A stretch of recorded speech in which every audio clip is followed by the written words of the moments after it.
we believe that everything that happens by chance.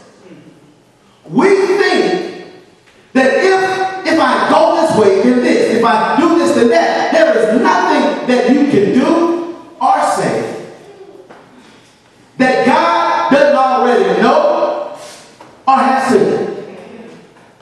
Once you recognize that, then you got to come back to the fact that God is in control, and now I have to conform to Him. See, people will accept God when they can make God conform to them. The reason the religious leaders were trying to hide that Jesus got up, see, Jesus would have been fine as Messiah as long as He could come to them, said, I'm the Messiah, and they would have said, come on, let's counsel together. In other words, I want a God I can control. I don't want a God that's in control. The reason people don't want God and the reason people don't want Christianity is because Christianity says God is sovereign, God is in control, and guess what? God got some rules. We want freedom, not understanding that you're free to do what God says do. Did y'all catch it? See, this is the way God works. God says, I'll save you first. I'll give you heaven first. I'll lay my rules down and tell you it's up to you to follow them. But people, they don't want a God that's in charge and in control. So we get like the Pharisees, the Sadducees, these chief priests. We get like them. We want a God we can manipulate. And we'll figure out any way we can to manipulate it. Whether it's, okay, I'm going to give a tenth of what I got so that He'll do something for me. That is not in the Bible, by the way. It just ain't in there. As much as you might have heard it, it's not in there. First of all, how do you give to God what's already His? Have you ever thought about that? How do you give to God what's already His? You know what God says? I don't basically care what you give me. I'm looking at your heart. That's why we know what God loves a what? Cheerful giver.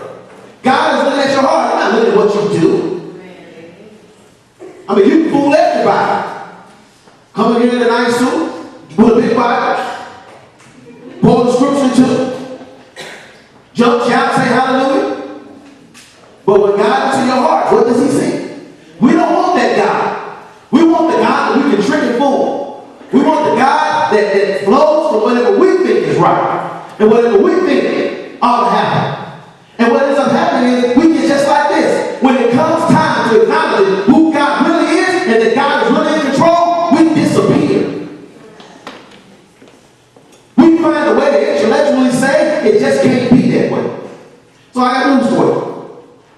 Make no mistake about it. Not only did he get up, but not only is He alive, but one more thing. He's in control. He's in charge. You're going to have to answer Him. That's why people don't want it. Think about it. When you was a kid, you couldn't wait to get out of the house. Why? You were sick and tired of answering to who? Mom and Dad. Sick and tired of it. I got to get out. Tired of your rules. That's just the way we're geared.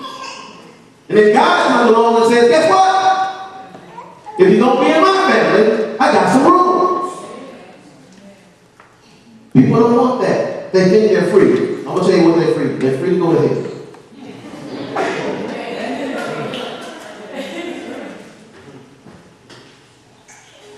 Now I want to look at verse 15.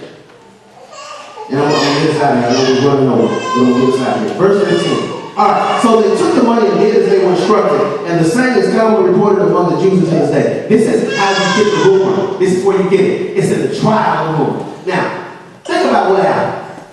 The soldier gets his money, and let's just call one of them Octavius. That's a good Roman name.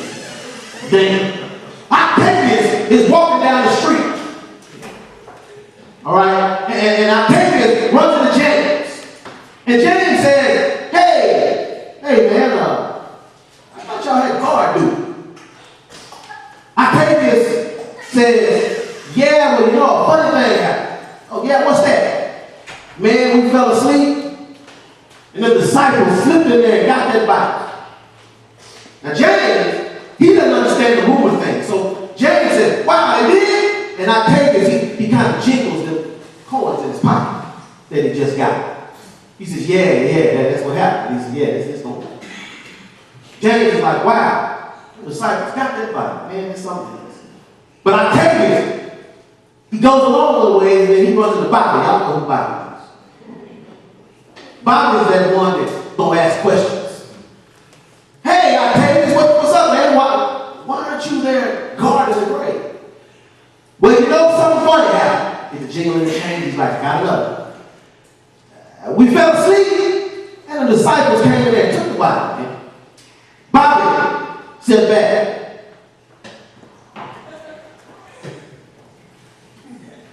Oh, come on. What happened? You fell asleep. Yeah, we fell asleep. All 12 of them. Yeah, all 12 of us. Sound asleep? Sound asleep.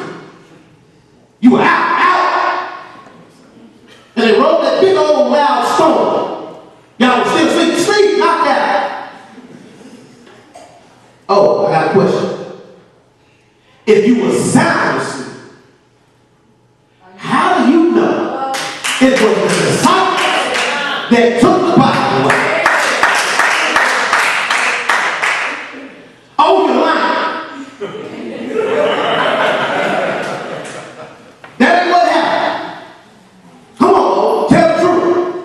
No, I'm telling the truth. Jingling that money. Nerves now. I'm telling you what happened. It happened just like I said. Now see, Bible gonna go somewhere and hear it. Did you hear? Man, the soldiers fell asleep, and all of them, the disciples, sat there and they got that Bible. And Bible gonna say, man, y'all believe that mess? Y'all actually rolling with that mess? Are you kidding me? Hold up a minute, wait a minute. You mean to tell me 12 big old grown soldiers with weapons and some fishermen came along while they were asleep, rolled the stone away, they haven't heard nothing. Took the body, and somehow or other they know it was them. Well, I tell you what, in time we'll know the truth. And later on, Bobby's somewhere now, he's probably preaching. Because Bobby's sitting around saying, I don't understand something. How in the world did they steal the body, take the body somewhere, and then if that's a lie, why are they willing to die for a lie? I mean, come on. I heard about Peter. They turned him upside down and crucified him. They made him watch his wife get killed because of a lie.